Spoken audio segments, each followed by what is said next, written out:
What's poppin' people, with your boy Zero, aka Black Natsuki Subaru, aka Algebra. Nah, I'm playing. But yeah, so picking right up where we left off in the last reading, we are currently on Arc 9, Chapter 32, and it is a man named Klein. I'm actually getting a little bit warm in this. I don't have my AC up that high, but much respect for the Subaru boys, but taking this off for now. But yeah, so I'm bricked up. You're bricked up. Let us be bricked up in unison as we read this chapter about Klein. Don't forget to leave a like, share with your homies, subscribe, and hit the notification bell as well so you can stay updated on when I make videos, content go live, and all of that good crazy shit. So without further ado, continuing.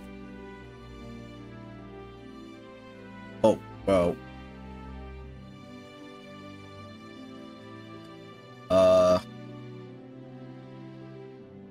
Okay.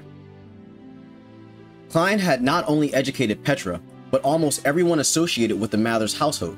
Even Frederica and Ram were taught the fundamentals of being a servant by him. Therefore, Klein could be considered the point of origin for the servants of the Mather's household, and Petra should therefore have regarded him as a teacher or mentor. However, it was none other than the person in question who had corrected Petra's perception. I never intended to take on such a noble role as teaching and mentoring. Misinterpretation. I am merely conveying what I have heard from my predecessors. It is only because I have remained in this position for many years that I have had the many opportunities to do so. Declination. What? What? This is how he talks? Klein's way of thinking could have been interpreted as a sign of humility and modesty. However, Petra intuitively sensed that these were Klein's true, albeit rarely expressed feelings. In the end, that man undervalues himself because he has such low self-esteem. He thinks his work is not worthy of any praise. He is being so condescending. Who's that? In the end, that man undervalues himself because he has such low self-esteem. He thinks his work is not worthy of any praise. He is being so condescending. What? How the fuck does that make sense? This was Frederica's unusually harsh critique directed solely at Klein. Still, while Petra believed she was absolutely correct and the most wonderful person in the world, she was also in partial disagreement with her. At first glance, Klein's attitude indeed appeared to be that of a person with low self-esteem. However, Klein lacked the apparent hesitation or indecision when communicating with younger people or his junior colleagues, whereas a person with low self-esteem would tend to show more hesitation and indecision. Klein's attitude displayed no such simple and mundane hesitation, just like Petra. If I put my mind to it, I can do anything. Most people would probably dismiss such a statement as mere arrogance, but Petra did not care about most people. She only cared about those close to her, and she believed that the people closest to her believed in her confidence and potential. Petra was aware that she was full of potential and had the talent to bring it to fruition. Not only was she cute, but she also possessed the talent necessary to walk her desired path and the determination to believe in that talent and continue striving toward her goals without ever stopping. She was fully aware that she had been blessed with numerous gifts worthy of heaven. As someone who was blessed with such talent, she would have said that Klein's attitude was not that of someone with low self-esteem, but rather the opposite. Klein was well aware of his exceptional talents. However, he did not consider them something to be proud of. This made him appear modest and reserved at first glance. But I really don't like that. I really don't like that. Petra knew very little about the man named Klein. However, Petra did not like Klein, the man she knew so little about. The fuck? How you don't like someone if you don't fucking know them that well and but they was your teacher and is always nice to you?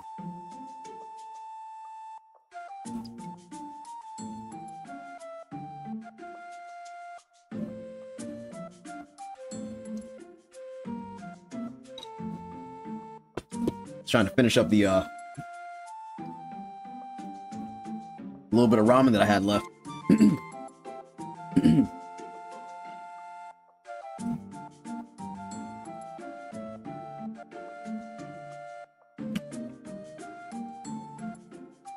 Okay. It was not unrelated to the fact that Frederica, who was always so polite and kind to everyone, like a loving mother, showed a particularly special attitude and uncharacteristic expressiveness only toward Klein, and that she was able to discern his underlying emotions. Of course, it was also a factor that Klein had been acquainted with Roswell for a very long time, and appeared to be on very good terms with him. But the biggest reason was derived from Klein's own nature, which differed from his relationship with Frederica and Roswell. The main reason was that the way he conducted himself, which seemed as if he had already given up, was completely contrary to Petra's principles. What the fuck? We're back, so lend us a hand. I know you're listening, Klein-ni-sama. As the dragon carriage passed through the gate at the entrance to Marula, the town closest to the sand dunes, Petra raised her voice and called out to the familiar man. It was all thanks to Petrash, who had ceaselessly raced fiercely across the sand sea for a day and night from the Pleiades watchtower, that Petra and the others were able to return in the shortest possible time en route. Even so, they were still lagging far behind Al, who had borrowed the wings of the divine dragon. His strength was indispensable to catch up, His strength was indispensable to catch up with that increasingly distant target. Klein-ni-sama! Petra pulled on the reins to stop the dragon carriage and raised her voice once more in the town square. Petra's desperate plea was met with silence from the man she had just called out to, but she was convinced that her voice had reached him, and she started glancing around herself. Huh? Where is everyone? As if echoing Petra's gaze, the imaginary Subaru spoke. Just as the imaginary Subaru had said, even though it was midday, there was not a single soul to be seen in the square. No, it was not just the square. There was no sign of life in the entire town. Marula gave off the impression of a deserted roadside town, but even so, there should have been at least one to 200 residents living here. It was very much odd that there was not a single person to be seen anywhere. Maybe Helmet Oji-san wiped everyone out.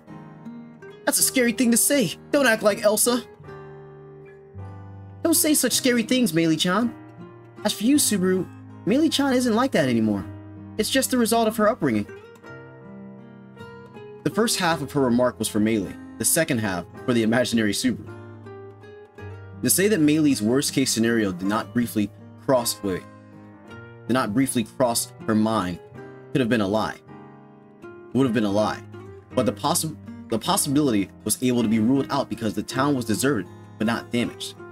If Al had wreaked havoc with Volcanica, the town would have been completely wiped off the earth, and irreplaceable devastation would have ensued.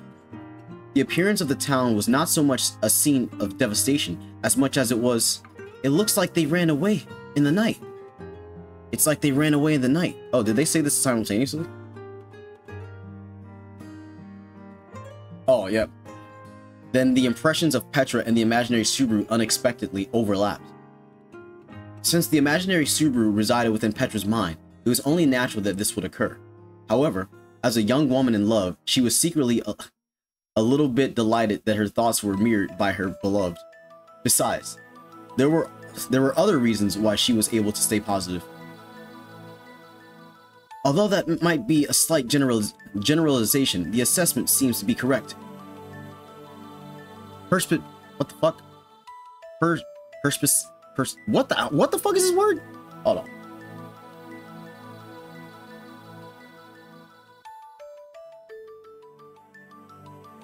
on.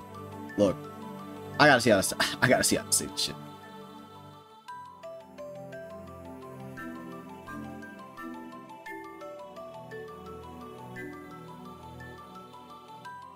Perspicacity? Perspicacity. Perspicacity? Okay. Perspicacity. Okay, alright. What the fuck does the word mean, bro? What?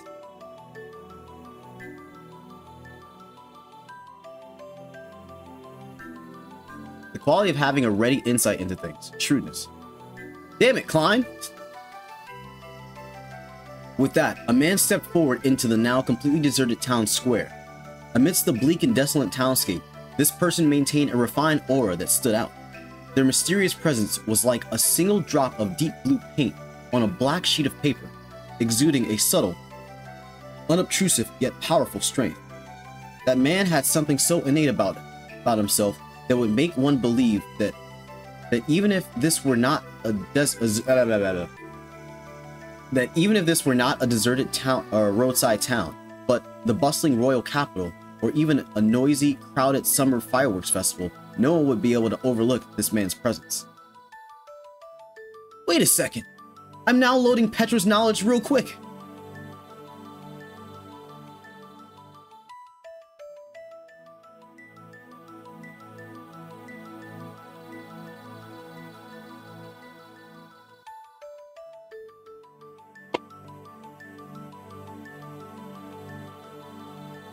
Hi, Nisama!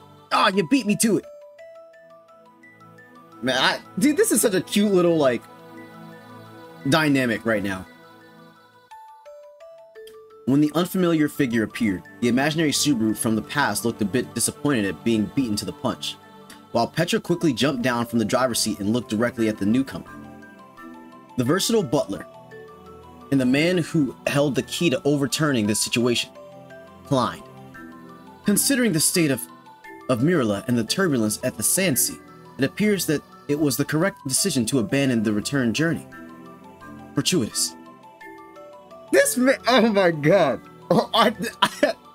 Who else talks like that? Dude, I am gonna fucking like Klein, bro. Adjusting the position of the monocle in his left eye with his hand, Klein narrowed his eyes at the scene of the empty town and what lay behind Petra and the others, the murky sky that had caused all of this. And then, Petra, it appears we need to talk. Urgency. I understand. Deliberation. Upon hearing a rough explanation, Klein touched his narrowed jaws with his finger and closed one eye. The sharp beauty of a man lost in thought was in itself as majestic as a painting, but unfortunately, Petra had no time to admire it, as her sensibilities lie elsewhere. If she simply wanted to see a beautiful face, the quickest way would have been to look in the mirror or at Amelia. What is the condition of Garfield, or the one called Ezo? Verification. I fucks with Klein. I don't think you need to fear for the lives of either Bang Oni-san or Sensei-san. Bang Oni-san is really tough. So, I'm worried since he hasn't woken up yet, but... yeah, I think Garf-san was probably protecting Ezo-san. Picking up the second half of Meili's answer, Petra considered the two individuals who had been laid in the dragon carriage. Oh, so they're in there! Oh! Garfield, whose durability was one of his strengths, had suffered as much damage as Ezo, a dwarf and magician, perhaps because he had shielded Ezo by standing in front of him when they were attacked by the divine dragon. Without those heroic actions, Ezo might not have survived. So, Garfield took a direct hit from the dragon, huh? Still can't quite wrap my head around the fact that he's willing to risk his life like that, even though he's only 14 with a major case of chunibyo. Just so you know, Garf-san is 15 now. By the way, I'm turning 14 soon. Time flies. Time just flies by. No wonder Petra's going from being a pretty girl to a beautiful woman. Again, Petra had to keep keep in mind that this was just the imaginary Subaru in her mind, and not what the real Subaru would say. However, even if it were the real Subaru, he would have said something along those lines, and she remembered hearing him say something similar before. Even though she knew it was not flattery, but rather sincere words, the fact that he could say it so casually to anyone other than Amelia was somewhat troubling. Regardless. While I'm also worried about Garf-san and Sensei-san, My big concern is Aosan. Klein Nisama, you waited for us because you feel the same way too, right? The feeling is not quite the same. The reason I chose to remain in this place was because of a slight sense of unease I felt when I saw Petra and others off. Misgivings. A slight sense of unease? Yes, in fact. I informed both Subaru-sama and Beatrice-sama about it. Retrospective. Klein cast his eyes down gloomily upon relaying the information that Petra and Meili had not known. In actuality, since the two who had been informed had been both taken by Ao's hand,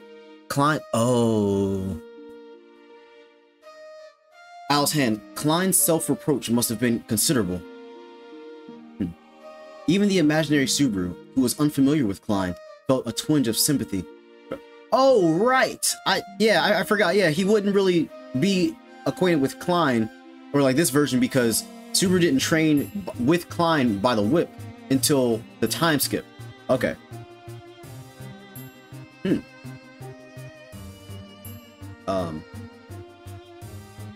Even the imaginary Subaru, who was unfamiliar with Klein, felt a twinge of sympathy for this unfortunate situation. Well, the more I hear about what happened, the more I think Beatrice and I were in the wrong. I mean, Klein-san communicated everything properly, right? But we didn't say anything, did we? So this is the result. It's only natural. Subaru and Beatrice-chan aren't to blame. Subaru, quiet down. My intentions aren't reflected in my written apology? Wait, my intentions aren't reflected in my written apology. Okay. Weird wording.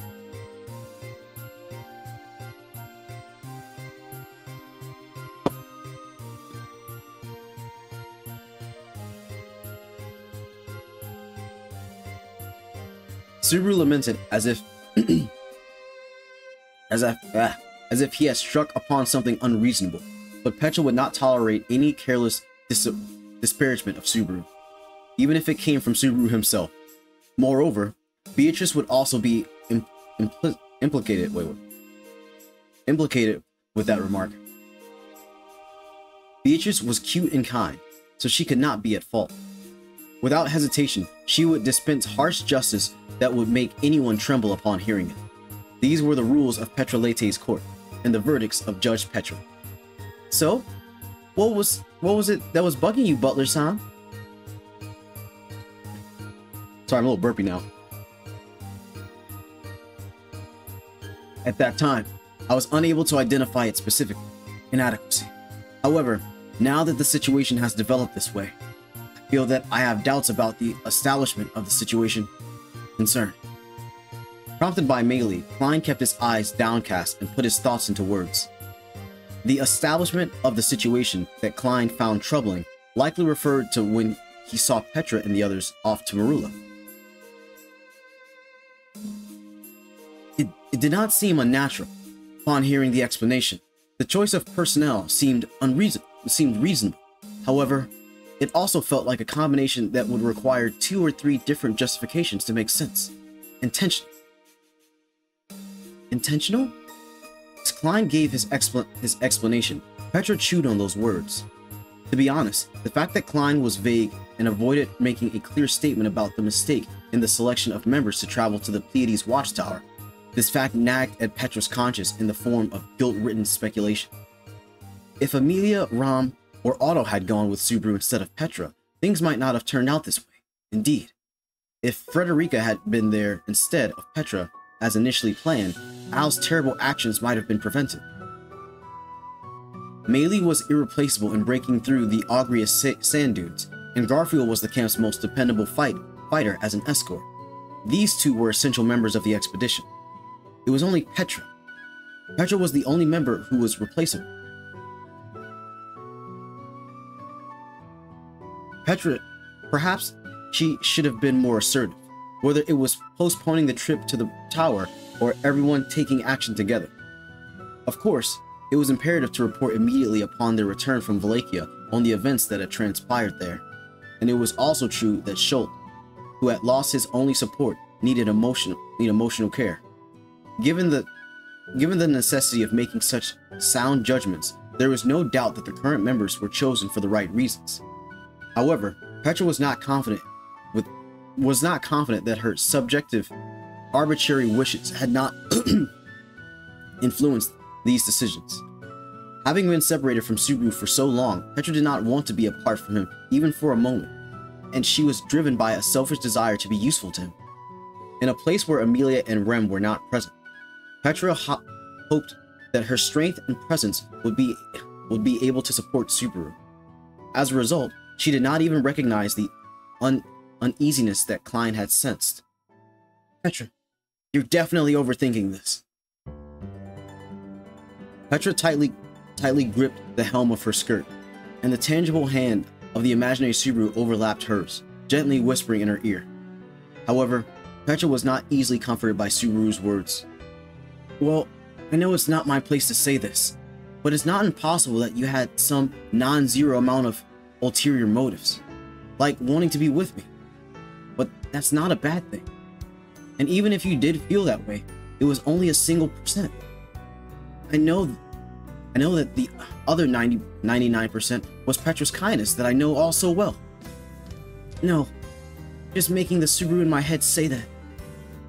If you say that, isn't there nothing I can say? That's like playing a bad card. I love the references. I love the references. It must have been embarrassing for him to say that he wanted to be with her, but Petra let out a long breath at the sight of the imaginary Subaru, blushing slightly as he pleaded with her. To be honest, Petra hated herself for being so easily taken in by his kindness. She thought perhaps it was only... She thought perhaps she was not a cheap girl. It was just that Subaru's words were too powerful. Besides, I suspect that your suffering isn't really your fault, Petra. Does that have anything to do with Ao-san being so strong? Well, I've never actually seen Ao fight with a sword, so I might be talking nonsense, but I do know Reinhardt. Even though Ao's abilities were unknown, he knew the abilities of Reinhardt, the pinnacle of this world. Both Garfield and Ezo were incredibly skilled fighters who were out of Petra's class. Since Ao defeated them, assuming that he was stronger would be natural.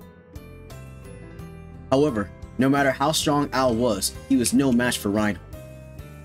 When I first saw him in the loot house, I didn't really have an understanding of the norms of this world, so I was confused. But even by the standards of this world, he's still a monster. Yeah, but Ao-san also did something about Reinhardt-san. There's no doubt that Flam-chan used her divine protection to summon him, so... At the very least, it wasn't he wasn't instantly killed by Reinhardt, even with an assist character like the Divine Dragon. It's common knowledge. Oh, I got it. That's not something anyone can easily do, right? God damn it, bro. Is that related to how we were grouped up?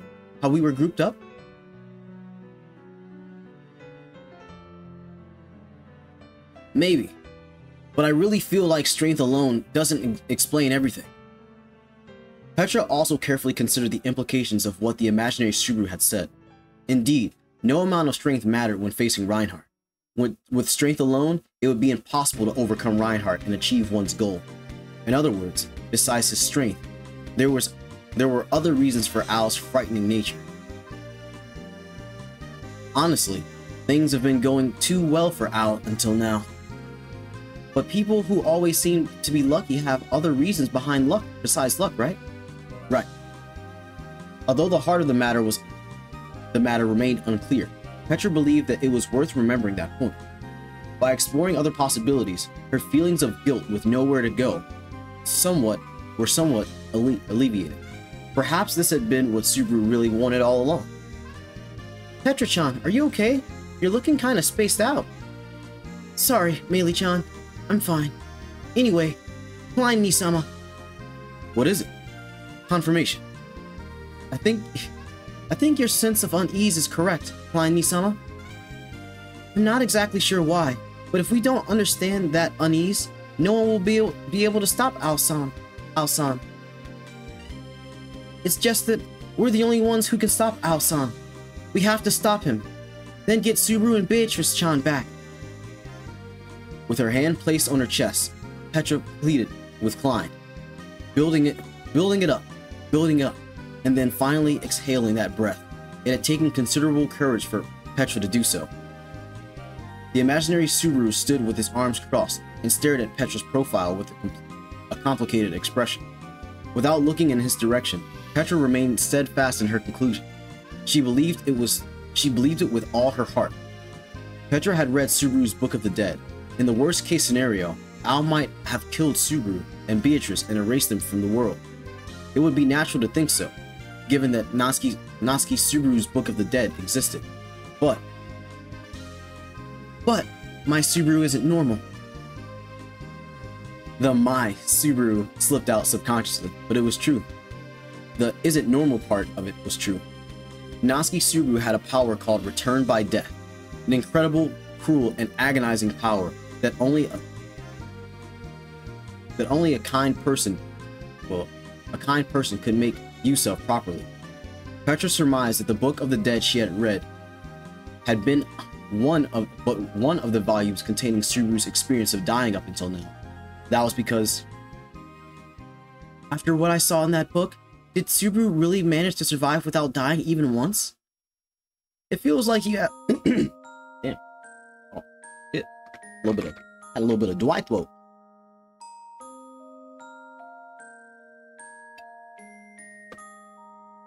Also, if you guys are enjoying the reading so far, don't forget to like and share with your friends.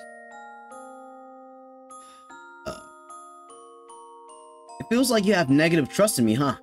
But then again, with my impressions of what Petra knows, all of the Sin Archbishops coming up to bat at once, the adventure at the Pleiades Watchtower, and the hell in the Valachian Empire, for me to overcome all of that without a single mistake is, well, unbelievable even for me, wouldn't you say? Yeah.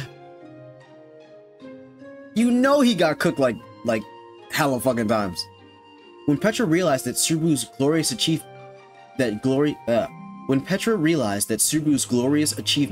which had already been considered remarkable given the hardship he had overcome, were in fact a collection of hellish trials far worse than she could have imagined, she was far from feeling disappointed in Subaru, but rather she felt heartbroken by the self-sacrifice. Finally, dude, like I said, I'm glad that we're getting a character who can actually comment, and we can see her emotions on what the fuck Subaru's had to go through. And this is one of the people who's in love with him. So this is like a really good. I'm really enjoying this. I'm really enjoying this.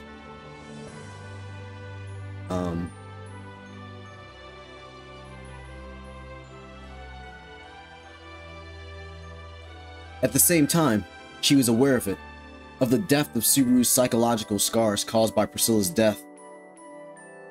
Subaru was deeply, deeply hurt, more deeply than anyone could possibly imagine. For precisely that reason, he had taken the blame upon himself and resolved to do anything for Al's sake.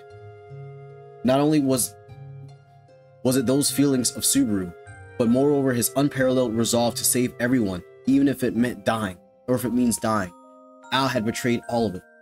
If he had killed Subaru and Beatrice, then even if Petra tore apart Al's body, mind, and soul, she would be unable to fulfill her revenge. Oof.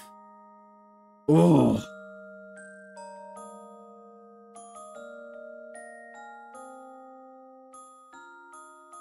God, this I'm just thinking about oh my God, there's so much shit to think about, bro. Petra-chan, Oni-san and Beatrice-chan are they are alive. Absolutely. Yeah, both of them, especially Oni-san, are really tenacious.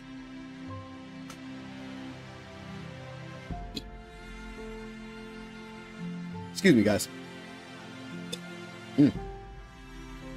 Meili said so quietly and gently rested her head on Petra's shoulder. Even Meili, who was never so straightforward with her feelings, was genuinely concerned for Subaru and Beatrice. The fact that those around her felt the same way was a testament of Subaru's achievements thus far. Whether it comes to Beatrice or Meili, what the hell did the me I do know? Wait. What the hell did the me I don't know do? A lot, brother. A lot. even though they concerned himself. The imaginary Subaru muttered in a bewildered tone regarding those unknown actions.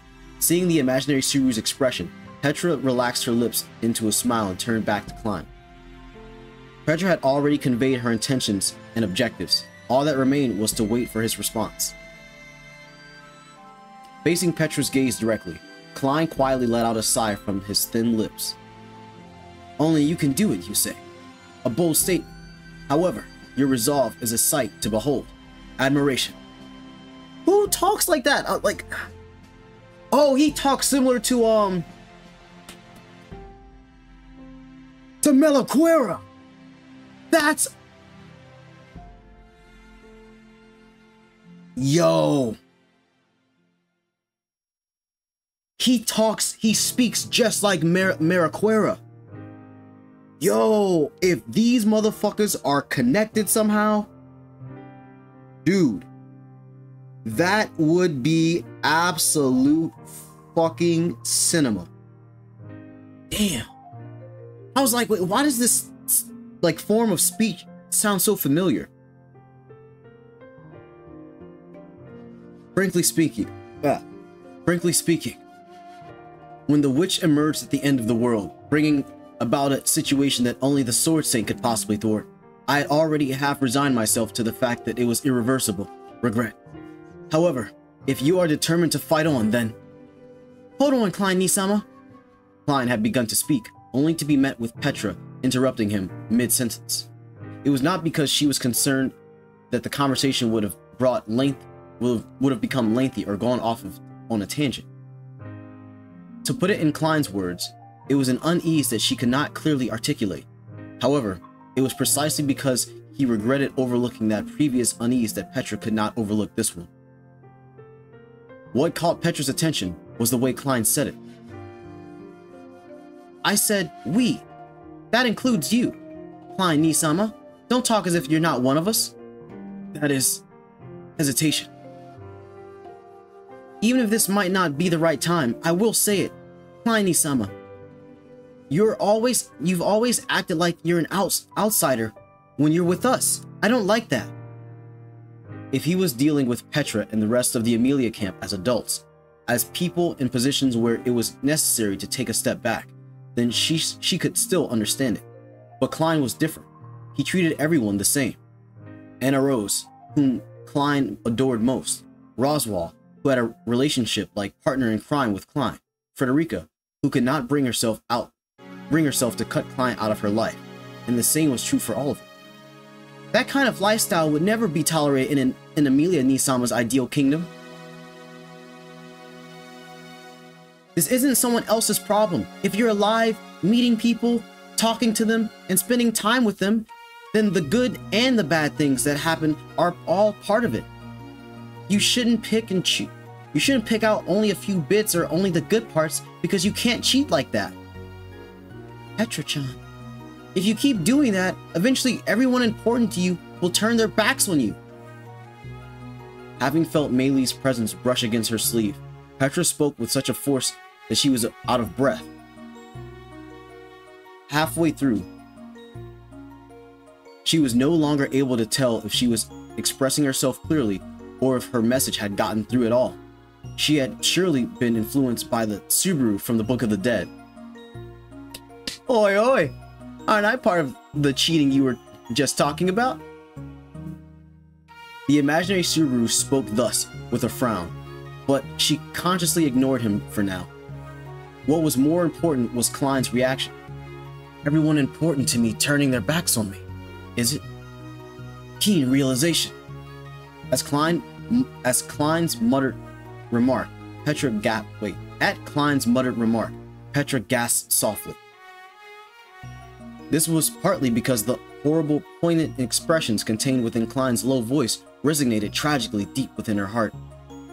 But more than that, it was Klein's expression that caused her to feel this way. Klein rarely showed his emotions on his face. Petra could not think of any instances where he smiled, became angry, or appeared sad. Klein simply conveyed everything with a blank expression. There was a change in Klein's expression. one of deep sorrow. A poignant voice and a sorrowful expression. When both overlapped, one could describe it as ephemeral. At that moment, Klein had an ephemeral and painful expression, as if reminiscing about the past. That has already happened. Nostalgia. Klein-sama? I have already had everyone turn away from me before. Petra.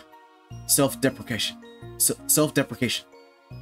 When she heard those words, Petra felt ashamed, remembering what she had said just before. With arrogance, she spoke grandly about feelings she had only just begun to grasp, as if she knew everything. Klein already knew those feelings, and yet he acted the way he did.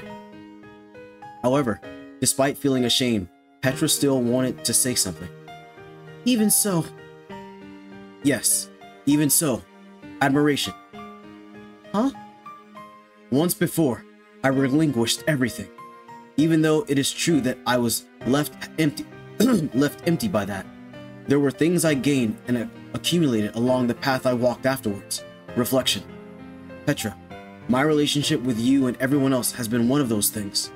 Revelation. After he said that, Klein closed his eyes and gazed into the sky. What did he see in that sky? What did he see in that sky? Where scattered clouds were being torn apart, as if barely holding back at the end of the world on the other side? Why did I stay here, even though I was not ordered to, just because of some slight feeling of unease? I suppose it was because I, too, found it unbearable to let things continue like this. Unclouded mind. Klein-san? Would that mean? That would mean it is like Petra-chan said. Are you apologizing? Meili-chan! Whoa. Meili Tyson said it? What the fuck?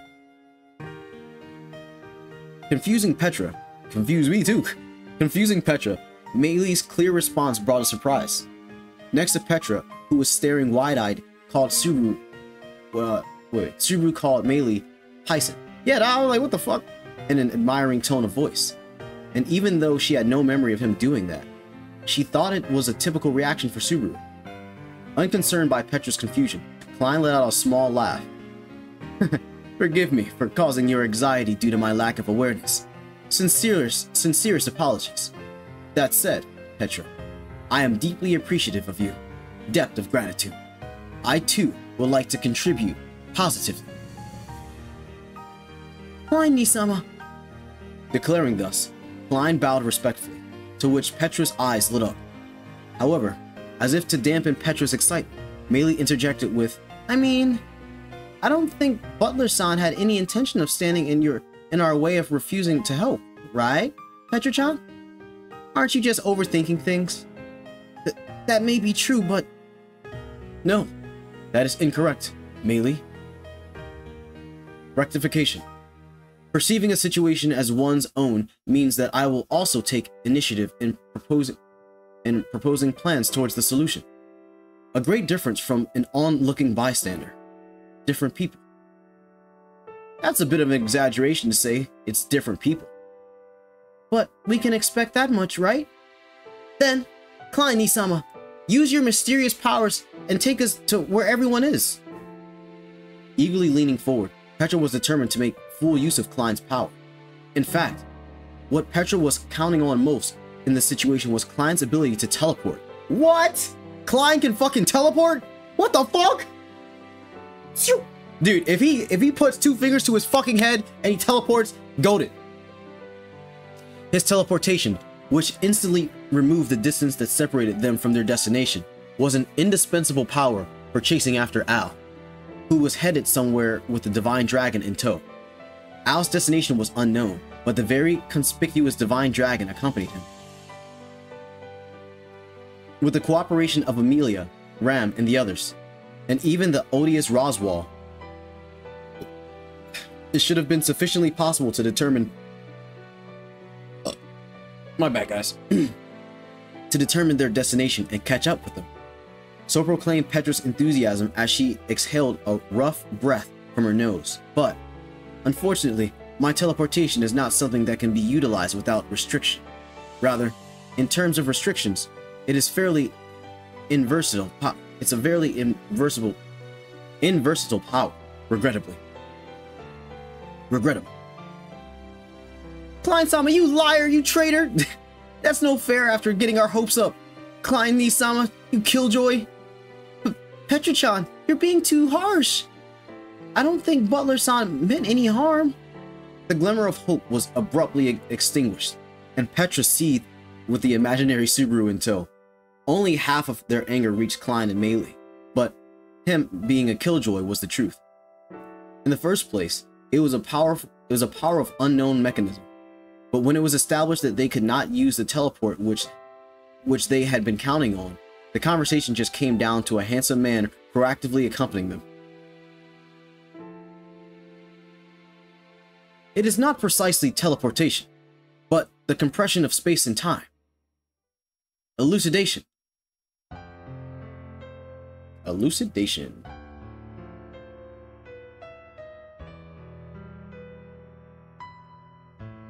Explanation that makes something clear. Here. Okay. It compresses the distance one would originally have to travel and the time originally requested. Request. Oh my fucking god. Chat. Requisite. God damn it. Words and reading has been fucking cooked. However, in order to avoid it having a substantial effect on the world's way, it requires odd Lagnus oversight. Expedience. Odd Lagna? The hell is that supposed to mean? The root of mana and such, and according to Subaru's knowledge, something like a god with no consciousness, probably. Klein uttered a term that struck them like a sucker punch. As Petra explained it to the imaginary Subaru whilst he tilted his head in confusion, and she herself was not entirely sure she understood either. While studying magic under Roswaal, Petra had received a general explanation of Odd Lagna, but she was not sure if she understood it properly. Even Roswaal had said it would be hard for him to claim that he fully understood Odd Lagna. However, Odd Lagna was an incredibly large concentration of power, and in a sense, it was said to be something that rested in a space or in a special place even from the pinnacles of power. Powerful beings like the Sword Saint and the Divine Dragon and the Witch of Envy. Okay. So what happens if you can't fool this Odd Lagna? That is unknown. The fact that it is unknown is terrifying. Shudder. In response to Melee's question, Klein slowly shook his head. His answer did not seem deceptive or evasive. In other words, despite seeming to know everything, Klein shared Roswaal's perspective. But, if that was the case, Klein-sama, haven't you done it several times before? That means you were able to deceive Odd Lagna. What should we do? Petra. You were able to use your power because there was a method to it. What do you need, Klein-sama? For example, mana is needed to use magic. A contract is necessary to control spirits. So, do you need to compensate Odd Lagna in order to use it? You are truly such a surprising child. Admiration. Klein's reaction served to confirm Petra's suspicion. In other words, by offering compensation to Odd Lagna, they could obtain permission to use Klein's extraordinary power, or, as Klein himself put it, to turn a blind eye. Man, what time is it? Well, it's like 2. See, I've been reading for like, wow, man. Anyway,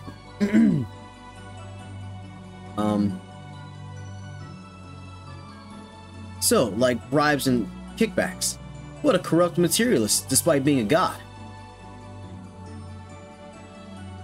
The sour-faced imaginary Subaru's remarks was something Petra wholeheartedly agreed with.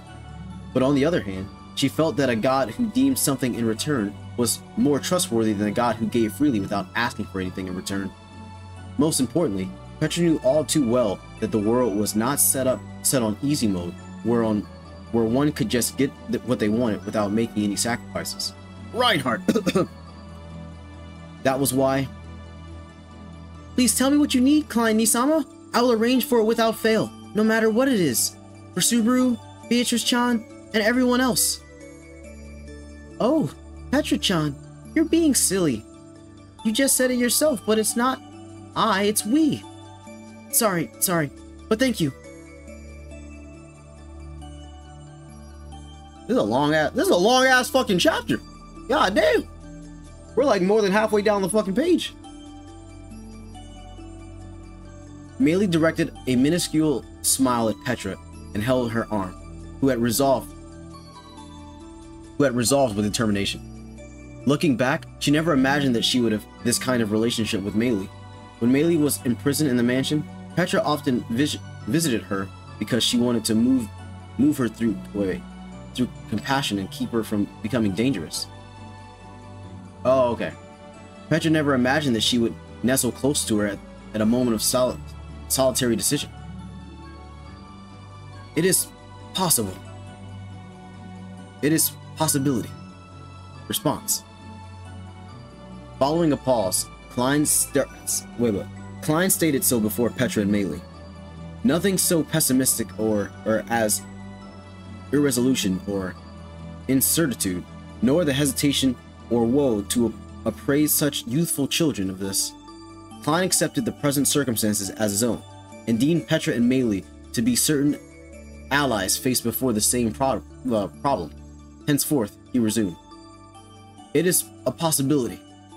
The influence to be exerted upon the world, upon Adlagna. That shall be forfeit as compensation. Huh? It is possibility. The influence to be exerted upon the world, upon Adlagna. That shall be forfeit as compensation. That is the condition for utilizing the authority. The authority belonging...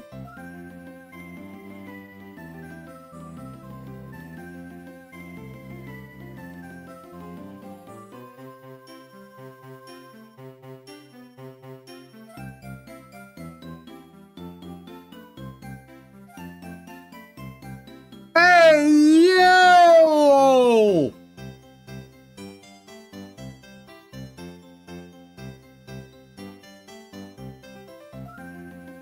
What the fuck? It is possibility. The influence to be exerted upon the world, upon Adlagna. That shall be forfeit as compensation. That is the condition for utilizing the authority belonging to the witch factor of Tristitia in my possession. Divulgence.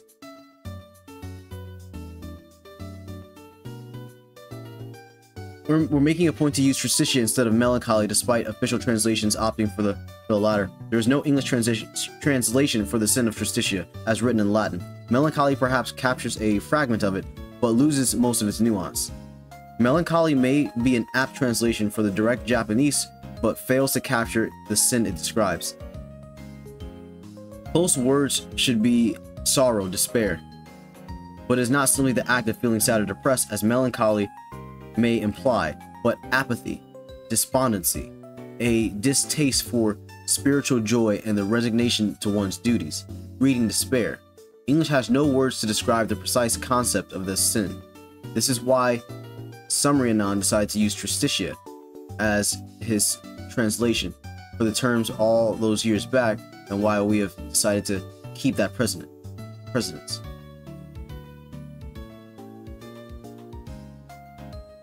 Plus, it sounds Kino as fuck. What does Kino mean?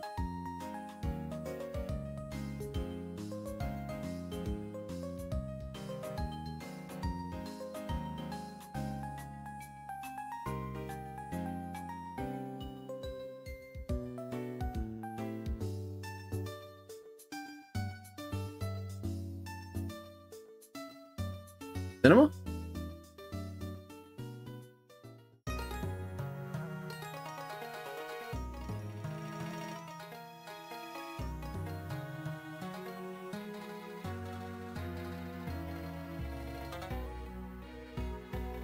Oh, okay.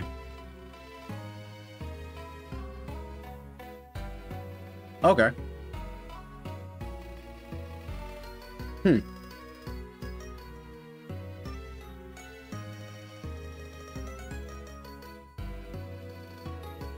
Dude, this is fucking peak. This shit was fucking peak. That was a major fuck. Wait, how the fuck did he get it then?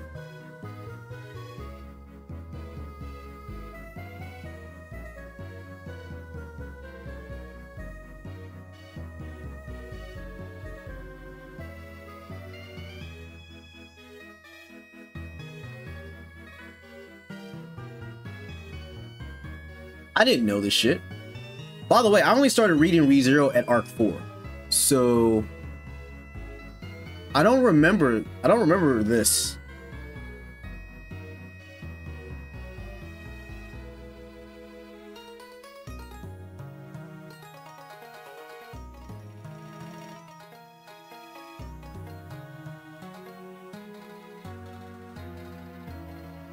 In the new version, if greed, what? Yeah, like what the fuck? I didn't read that shit. I didn't read the new version.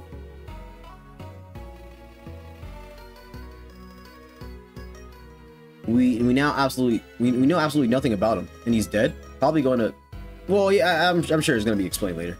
Look, if 400 years have passed, it's only logical that he died. Besides, there's extremely little information on the archaic sins, especially Tristitia.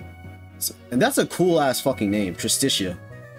So we can't know if he ever had the capacity to live 400 years. Also, Klein already seems to be more familiar. Wait, have a more familiar air until we briefly saw Hector in the anime. Dude, this shit was fucking peak. Dude, Klein having, bro. All right, you know we're gonna get started with the next one. A girl named Petra Late. This is not her. Okay, so I know it's not gonna be her name. It's not her name chapter. Dude, we're getting close. We're getting close to chapter, or like to being caught up. So essentially this is gonna be where I end it. You know, I'm gonna read the first little bit of chapter 33, but I'm just gonna do the outro now. This has been your boy Zero, aka Black Natsuki Subaru. If you guys enjoyed the video, don't forget to leave a like. Don't forget to share it with your buddies as well, and subscribe. Hit that notification bell so you can stay updated on when I make videos, make content, go live, and all that good crazy shit. We are slowly we're slowly getting caught up with ReZero's web novel, and then we'll have all the side story shit to read. But it keeps getting better and better. Like, I just want to sit and keep reading it. So we're going to read the beginning of chapter 33 of Arc 9, The Girl Named Petra Late. Possibility as compensation? Ascertaining what she had been informed of by repeating it, Petra furrowed her well-shaped eyebrows. Possibility was the article necessary in exchange for using the mysterious power of teleport that Klein was endowed with. She had been envisioning the requirements to be something simpler to comprehend, like vast amounts of mana or a rare magic crystal. Possibility as compensation? The hell's that supposed to mean? Faced with the same question as Petra, the imaginary Subaru greatly wrenched his neck, making proper use of his nature as the substanceless phantom. Fuck. He rotated horizontally in the air, ardently appealing his lack of understanding for Klein's elucidation. But then again, that cute appeal of his was only visible to Petra. First of all, did this guy just say witch factor of Tristitia? Did he, right? Witch factors was one of those useless sounding keywords Echidna mentioned. Don't really think too fondly of that witch of greed, so I don't know how much I can trust her. Damn it, I want to scroll so fucking hard. Or so bad. Well, I guess she's one of those types who easily causes misunderstandings. I don't trust her at heart, but if you consider it, to be a show of lack of personability. I don't think it puts things in a different light. She's questionably ill-natured, but yeah, with my handkerchief. Never mind. Attention turning to something outside the topic of compensation. The voice of the imaginary Subaru trembled, and Petra averted her eyes from it. Alright. And that is the video. I'll catch you guys in the next one. Till next time, peace.